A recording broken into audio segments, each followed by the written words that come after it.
Sorry, this is my homemade transmission pan. It's over the garbage can. So I got the mount in. I modified this and that, and it's funny. I got it all the way bolted in now, just to see it's bolted properly. And I hammered this. I grinded it. I made it look nice, and then I did that. You know, the more this wasn't all the way down when I was test fitting it. Now that I bolted it in, every time I was doing it, it kept going down further, and then you realize you got to grind more. So I just wanted it enough that, you know, this mount really does not move. It's that stiff. So I'm confident that even if it was closer than this, it would be fine. But I like having the extra room. And then this is going to be on top of it. That totally clears it. So, but it's crazy. When you do this type of stuff, you don't realize that when you go down, that gets closer. It's just crazy. You know, there's so many angles. And I'm glad I over-engineered it to give myself more room to be able to modify it again if I had to. But I really wasn't anticipating this, but this is a better transmission mount. It'll never break, and it'll fit nicely. And the thing is, originally the mount was mounted up here, okay, on this surface right here. It went straight across. And I basically took the piece that was here and I flipped it upside down to stick it inside the hole there.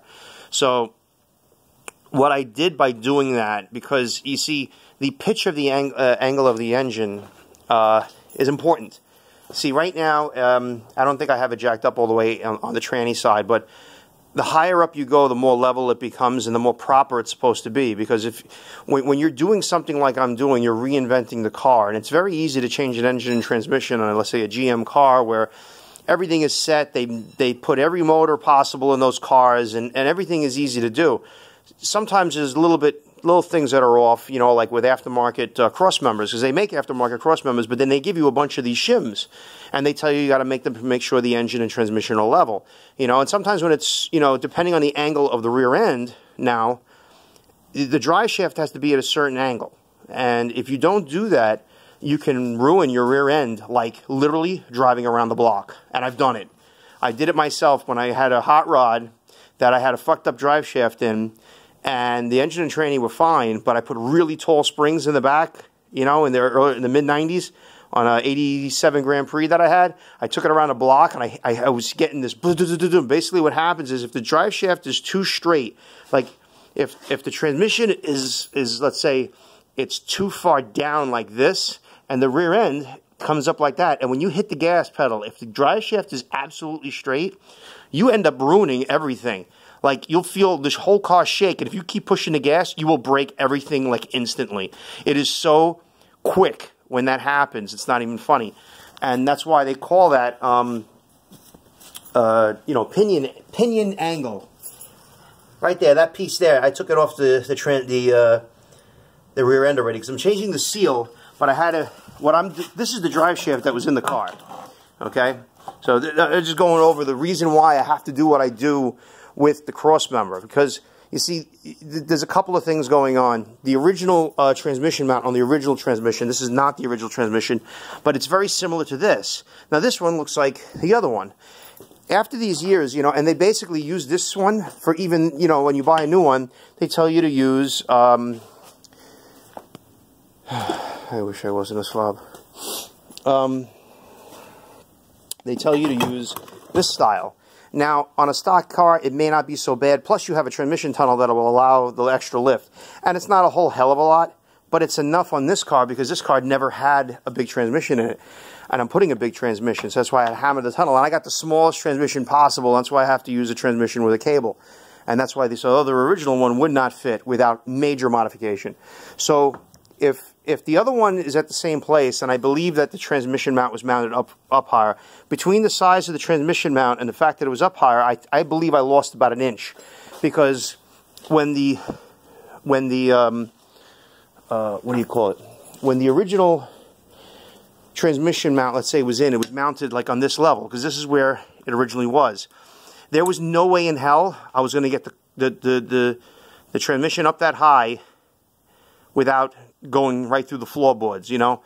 Now, granted, I may not be in the right place still. I may have to go up higher. I may have to pull out the transmission and dent the tunnel even more. I don't think so. I think, if anything, I have too much room, because when I jack it up, it seems pretty level.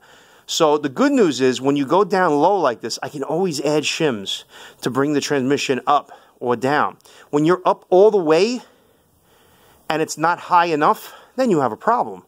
You know, you still have to dig, you know, make the tunnel bigger, but if you're actually up too high and you have the wrong pinion angle, you can really mess up your car. So therefore, you know, I'll know when things get more together, but then I can always add shims. You know, if you start off low, you can always go high. And no matter what, the lowest point is still level with the chassis of the car. Like I said, this point, the lowest point here right now is these two bolts. The two bolts that are sticking out, it's sitting that much lower in reality from where it was originally. You know, so at least this gives me a chance to shim it if I need to. I get more of these kind of shims and you can play with it, you know. But when you're all the way up and you think it's right, you may be in for a surprise when you can't go down. You know, now what do? The old cars, the newer old cars, it just comes straight out. You can even shim it over here, although it's probably not recommended. Here you can't. You have these bushings that go there, then you're reinventing the whole new thing, you know, and at least I wanted to use the original cross member for that. So this is where the transmission mount would have been, and this is where I'm at right now, and the engine looks pretty level at about that point. Again, I may be off. I may have to jack it up a little bit more, but I want to get up as high as possible. So I may put more shims in, but at least this gives me some room and some leeway, and the fact that no matter what, I'm over-engineering it for that reason, you know. I didn't want to force something in. I didn't want the transmission to hit the tunnel. I didn't want, you know, I just didn't want something that would be so foreign that you have to restart everything all over again. At least this way, it's serviceable, you know. And I think it came out pretty good in the end. And I'm going to paint this up now. And I can't really, I'm not going to bother test fitting it. I mean, I might, but I have a special transmission dipstick, because the transmission dipstick, the original one, doesn't even fit on this car. That's how tight the transmission is inside there. So I bought a flexible transmission filler tube. So, and also the gearing on this car in the rear end is totally different. And the speedometer, which I was going to take out of this transmission, because it fits from this transmission or a Turbo 350 that's Buick Olds Pontiac, or 700 R4. This is a metric 200 in here. But you see, on these things, see the numbers? 36, 37, 38, 39. The one I'm buying, the one I have coming in the mail, and it's very hard to find them. It says 40, 41, 42, 43, but it'll go up to 45. And I bought a 45 gear, 45 teeth, because there's a inside the tranny here, like on this thing, it's a blue one. It's a red one on this transmission. Now this transmission is a one-piece transmission. It's actually the 3-speed version. This is an overdrive transmission, the same one. And if you look at this one that I had laying around, it's one piece. You can't do anything with the back there. So there's a gear inside that transmission. It's a red gear, so that has a certain amount of teeth, and you can only use so many teeth with a certain tooth to get a certain ratio to make sure that your speedometer works.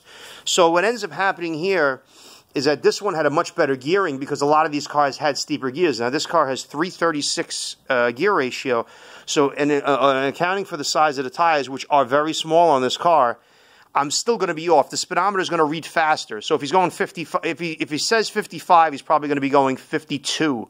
But I can't go any bigger. You know, the only way to get the speedometer right is to put bigger tires on. Because it's a one-piece transmission, you have to take the whole transmission apart to do the guts in order to change it. With this transmission, I really wanted to use it because, you know, you could just unbolt this in the back here and go. But remember, on my earlier videos, the other transmission is about this wide, and that's why it fits in the tunnel so good. And I still had to hammer the shit out of it. This thing here, like the tunnel was here, I would have had to bang like 2 inches at least on each side just here. And this is beefier, so this transmission is a better deal. Now, the better thing about this transmission is that the tube is in the front here. The other one is right about here. And it comes up here, it comes up from here and goes this way. I don't know why I'm moving this, because then it's going to screw everything up. So in the end, this goes up here, but on this car, it's got to go out like this. If it doesn't, I'm fucked.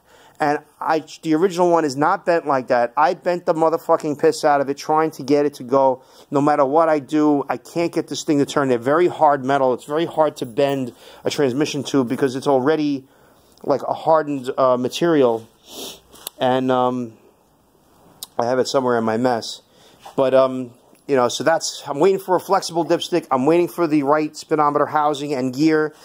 And then I got also this thing here was leaking like a sieve, so I'm changing this.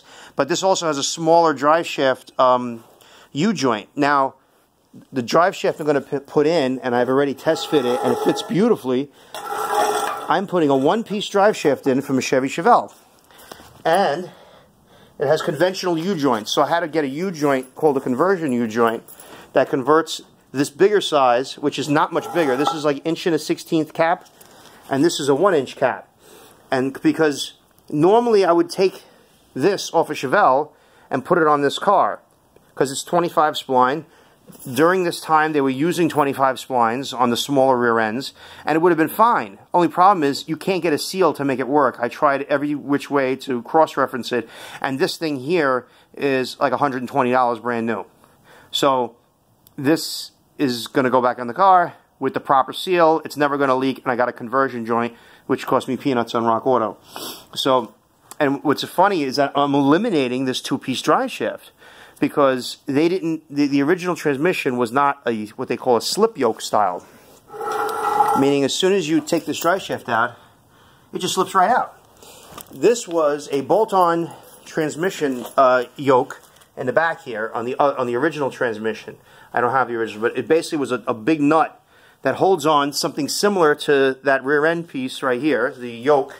So the yoke bolts on, and then this part was straight. There was that bracket, that flat bracket over there, goes straight across from one end of the car to the other. This part of the drive shaft was absolutely straight, bolted up straight with the car. That's why the tunnel was so small as well. It was a small transmission and a small drive shaft going perfectly inside a hole. And then you have this bracket that goes on this rubber piece here that has a bearing inside it. This is called a hanger bearing. Okay, right now this is, you know, this is the way it would bolt in the car. But basically this all was fucked up, slid off. So this needs hundreds and hundreds of dollars worth of work, this type of drive shaft. And I mean hundreds. And the thing is, it slips here. And the thing is, this car is so old, I could barely get it to come out. That's probably enough. But the thing is, it needs to be rebuilt, this whole drive shaft. And you're talking about a good $300. They sell the bearing online. I don't know about the bushing. I found the bracket. This bushing here is supposed to be on here somehow. I guess it just pushes on. I don't know if you pinch it afterwards, but it's just, it's not a great design. It is actually a good design as far as being smooth, but it's costly if you have problems. And this one has a problem. There's somebody selling a used drive shaft on eBay, so that's a good core that you have to rebuild. He wants $275 for it. So I went on, Facebook. Literally, a guy 10 minutes away had a whole bunch of drive shafts. It's the exact size I need, so I won't even need to get it cut. But if it was longer, it was fine. So all these big GM cars, they all have these one-piece drive shafts for many, many years after that. There's nothing wrong with a one-piece drive shaft, and it's more heavy duty, in fact, but it's, prone to vibration and stuff. But I'm going to have the U-joints change, and I'm going to get the thing balanced, and it'll be like $120 tops, and it'll work just like any other car, and it'll be more conventional. Now, the whole thing is with the pinion angle that I was telling you about, how high up and down the transmission is in relation to this one piece, because it's got to be perfect. Like, transmission is level, the rear end is level, okay? And the drive shaft is like at a slight angle like this, okay? If the transmission is too far down, this becomes, well, this is, also, it's level, but it's not level in a certain sense. It is slightly pitched, So then what happens is the lower this becomes, the more the drive shaft becomes straight. And when the drive shaft becomes straight, when you hit the gas, it actually, it impacts. It goes back. The drive shaft doesn't have anywhere to go, and it just pushes into the rear end, basically, and you can have a catastrophe. You really can. It's crazy how how much of a catastrophe you can have from a bad drive shaft angle. That's why what I'm doing with the transmission is so important, and why I'm taking so much time. And the fact, just finding the smaller transmission that gives me less issue with it fitting in there is a huge thing, because I heated up the you know, the transmission tunnel, and I did a lot just to do what I've done. You know, you can see I got heat marks here, and you know, there's no carpet in here, but there's some insulation there. It actually started melting on me. You know, I was almost creating a fire in here just to heat up the shit, you know, and then the undercoating was melting underneath. So for being what I did, I didn't do a lot of work to get this the way I'd like it to get. And like I said, this is a car I really wanted to do, because nobody knows what to do with these cars when the original engine goes bad. Because this engine right here, it's $1,800 just for the parts to rebuild it. And then you're talking about a massive amount of machine work. And right now this motor is seized. It's not just knocking or anything like that. So this is an aluminum engine, all aluminum, and it has sleeves. And the sleeves go bad, you can't fix them. You need another block. And the Rover engine, which is what I was originally going to try to put in there, it's not the same engine. It's heavier, it's better, but there's, Giuseppe didn't want a stick shift, because they make a bunch of stuff for the stick shift to work, no problem. But he wanted an automatic. So he says he can't drive a stick shift. I said, well, then we gotta think about something else, because this is gonna get costly, you know? And basically we bought this car before I started working on my own car. And I told him, I says, you know, I got to fix my car first. So I fixed my car now. I know the brakes. I know all that stuff. So I was confident, you know, even though I still have the brakes apart, I'm confident all that stuff. But the drivetrain was something I was planning on doing to my own car, because I wasn't even counting on the engine running. But I didn't know what a fucking headache this car was. It's a completely different animal, and very, very weird, to say the least. And Rover bought this engine in 1964 and started putting it in their cars in 65, and they made it much better. They used the same design until 2004. There's only so many things you can interchange, though, and basically, if I got like an early 90s Rover engine, I would have had to cut off the back of the transmission. I would have had to take the original torque converter, basically this part of the torque converter of the original tranny, not this one. These would never bolt on the Buick Pontiac. I'd have to get the original Rotomatic 2-speed and machine this down. Take the converter, splits in half, and then I would machine this part to make it the size of the Rover. And that might not work. It may not be feasible. And then I would have the original transmission ruined, and then I would have a Rover engine that we paid $500 for at a junkyard ruined, $100 worth of gaskets ruined. You know what I'm saying? So, like, there's, and probably more than that even. So there's a lot of fucked up things that go with this. Meanwhile, this 300 Buick engine has a newer timing cover on, because the timing cover that's on that one you can't really buy other than used. You can actually bolt on this style. They make a brand new one, this style timing cover, because basically the reason why this engine went bad is because it had oil pressure problems. And the oil pump is in the timing cover. So being that I got a 65 engine complete with the brackets, I mean, just think about it. I took Giuseppe's bracket off his car and I put it on mine for the alternator. This is so much easier to work on. Everything about this engine is much easier, and it's available. And the fact of the matter is, now that we have a regular Buick Pontiac transmission in there, it's going to work great. And, you know, in the future, he may be able to put an overdrive transmission in there even, because it'll be set up for it. It'll be set up for that transmission that I was telling you, except that you'd have to bang, after you take the transmission out, you'd have to bang the tunnel even more. So I think we're just avoiding that, you know, right now. But granted, I have to run transmission lines because the other one doesn't have transmission lines. I got this aluminum radiator that is supposedly fits, but it doesn't. It doesn't because it's too wide for these things here, but it has a transmission cooler on the bottom. That's those blue plugs on the bottom there. So that's for the transmission lines that have to come out of the transmission. And here comes my heater coming on. So, there's a lot of good, but once you convert it, I mean, it's going to be really solid, and this was